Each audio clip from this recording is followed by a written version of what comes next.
Fala pessoal, Pedro aqui para mais um vídeo do canal e nesse vídeo a gente vai falar sobre o fundo imobiliário DEVA11. Será que ele vale a pena? O que está acontecendo com ele principalmente? Tem muitas pessoas que têm ele e também a gente vai entender por que ele está caindo tanto e qual o problema dele. Bom pessoal, direto ao ponto aqui, mas não se esquece, se não é inscrito no canal, deixa aqui o seu like nesse vídeo, se inscreve aqui também e ativa ali o sininho das notificações para você ser avisado sempre que tiver um vídeo novo. Bom pessoal, se você já tem esse fundo, já entende todos os detalhes dele, o que eu acho que é da maioria do pessoal que investe nele, pode passar esse vídeo para frente, onde eu mostro quais são os problemas desse fundo e por que ele está se desvalorizando tanto. Mas eu acho muito importante que você veja essa parte do vídeo, principalmente se você investiu nesse fundo e não sabe em o que ele investe, qual o risco que está envolvido, então a gente vai falar tudo em detalhes. Bom pessoal, o primeiro ponto que a gente tem que olhar aqui em fundos imobiliários são exatamente as gestoras aqui e administradoras desse fundo. E ele é um fundo gerido pela Devant Asset Investimento. A gestora é realmente quem vai escolher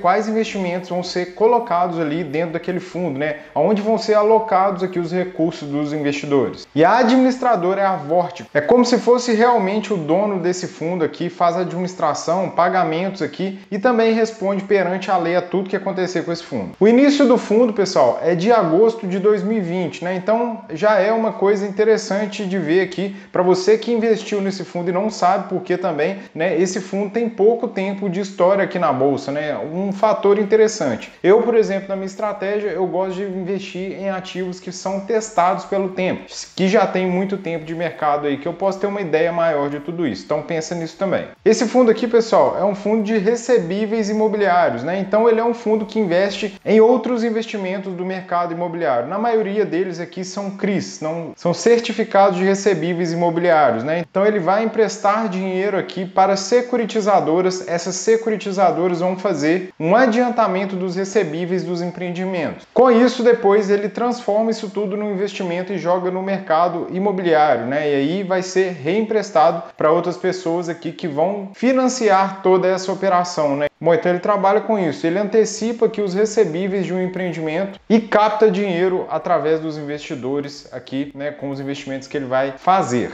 Entendido isso aí, bora lá ver como que esse fundo está indo, quais são os números dele aqui hoje. Bom pessoal, esse fundo aqui ele tem uma liquidez diária bem grande, né, então é um fundo que está sendo bem negociado, pagou aqui 90 centavos no último rendimento, né, então ele paga um dividend yield aqui bem alto em relação à cota dele, que nesse momento está 56,53. Se a gente vê aqui, ó, ele caiu demais aqui nos últimos tempos, né? Principalmente quando surgiu a notícia que eu vou mostrar aqui depois, que é essa aqui, né? Que foi de março, quando ele teve alguns problemas. Bom, um patrimônio líquido aqui bastante grande ele tem, né? Acima de 1 bilhão aqui na verdade, é legal. E ele tá com PVP bem baixo, né? Significando aqui que ele tá bem barato. Lembrando que isso pode ter um risco aqui também. Bom, pessoal, eu também não quero que você cometa aquele erro de investir só pelo pagamento de dividendos dos fundos imobiliários, mas é isso que ocorre na maioria das vezes. E esse fundo vem pagando dividendos muito altos há bastante tempo, mas o valor vem caindo, ele vem tendo algumas inadimplências aí e por essa questão eles têm diminuindo ao longo do tempo. Aqui se a gente for pegar os dividendos dele, né pessoal, ele pagou aqui nos últimos 12 meses 23,05%, é extremamente elevado, né? E por isso ele assume mais riscos também. Olhando aqui na parte de dividendos mesmo, né, ao longo do tempo, ele veio pagando aqui em 2020 bem alto, aqui R$2 aqui por cada cota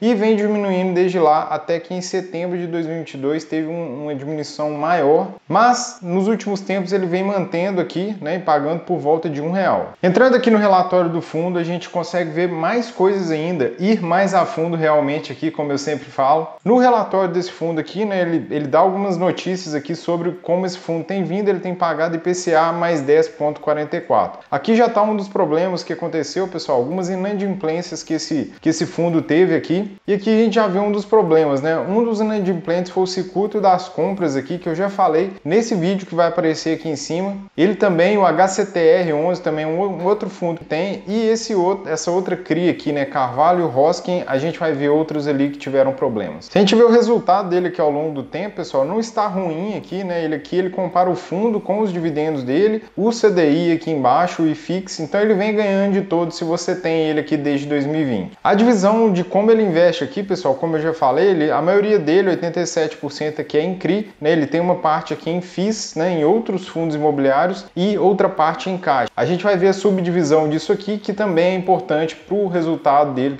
o que está acontecendo com ele. Ao longo do tempo ele vem entregando inflação mais 10,44, né? Então é bem alto aqui o rendimento dele e por isso, como eu já falei, ele tem um risco bem maior. Bom, se a gente pega aqui, pessoal, a alocação estratégica, a gente consegue ver todos os CRIs aqui que ele tem, né? E aqui a bolinha vermelha aqui são os fundos que estão, os CRIs na verdade, que estão dando problema, né? Então a gente vê que o circuito das compras aqui, para quem não sabe, não viu o vídeo que eu falei aqui sobre a HCTR11, ele é um shopping popular em São Paulo, né? Que vem dando problema para os fundos aqui que tem ele aqui por essa questão de inadimplência. E tem mais dois aqui, né? A outra CRI também do circuito das compras e essa outra que a gente citou da Carvalho Hosking. Para quem não conhece, tá aqui o circuito das compras, né? Um shopping aqui de atacado e que já foi envolvido aqui em várias polêmicas, tá, pessoal? Então isso aqui é outro motivo para deixar esse fundo um pouco mais arriscado. Se você quer entender como selecionar os melhores fundos imobiliários, eu vou deixar o material aqui embaixo desse vídeo também. É muito importante que você não escolha os fundos imobiliários apenas pelo pagamento de dividendos, né? Isso é muito perigoso. Você tem que entender realmente o que você está fazendo, né? E aqui embaixo eu vou deixar um material para você que quer ir além, né? Além aqui do vídeo e aprender mais ainda e saber realmente o que você está fazendo e gerar uma renda passiva através dos fundos imobiliários. Bom, e vendo aqui o que aconteceu com esse fundo, né? Além daquelas inadimplências aqui, ele teve uma outra aqui com o Gramado Parques, né? Outra CRI que ele tem aqui.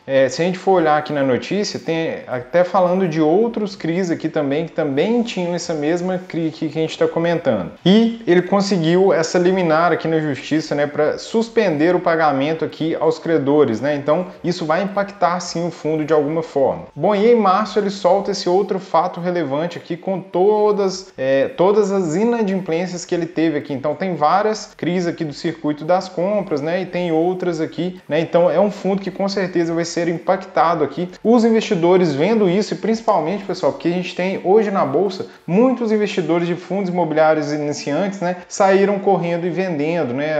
Às vezes até fundos aqui vendendo esse fundo imobiliário, o que jogou a cota deles muito para baixo. Bom, como vocês viram aqui, esse fundo imobiliário ele vai ter sim problemas ao longo do tempo, então você já deveria estar sabendo disso, que é um fundo mais arriscado, né? Porque ele quer entregar um retorno maior, ele precisa se arriscar mais. Se você tem ele na carteira, né? Você tem que ficar de olho com isso aqui. Se você não sabia aí, fica o alerta, né? Para você não investir sem saber realmente do que, como aquele fundo imobiliário investe, né? Porque você pode estar, às vezes, até concentrado demais em um fundo muito arriscado. Você tem que entender como é esse jogo e realmente entender se vale a pena para você. E aí fica a pergunta, né? Será que compensa um fundo imobiliário desse aqui, pessoal? Será que vale a pena investir? E é o que eu sempre falo, pessoal. Você tem que saber realmente o que você está fazendo, né? Esse fundo já é um fundo mais arriscado, né? Ele entrega um retorno maior, mas não tem como ter um retorno maior sem um risco maior. Se você tem ele hoje, você tem que entender esse risco aí de ter esse fundo. É muito importante que você diversifique antes mesmo de começar a investir, já comece a investir diversificando, porque senão se você tiver um fundo desse só na carteira, né, ele vai impactar muito ali o que você tem. Então não é nenhuma recomendação de investimentos aqui, pessoal, mas o que eu sempre deixo claro aqui é que você conheça os riscos que você está correndo, né, e entenda que ter só um fundo desse aqui na sua carteira, por ele ser mais arriscado, você já tinha que estar sabendo isso, é um problema para você, porque ao longo do tempo ele vai passar por situações difíceis. Bom, se ficou alguma dúvida, manda aqui nos comentários que eu respondo todos. Eu espero realmente que esse vídeo tenha te ajudado. Eu vou ficando por aqui. Aquele abraço e bora investir!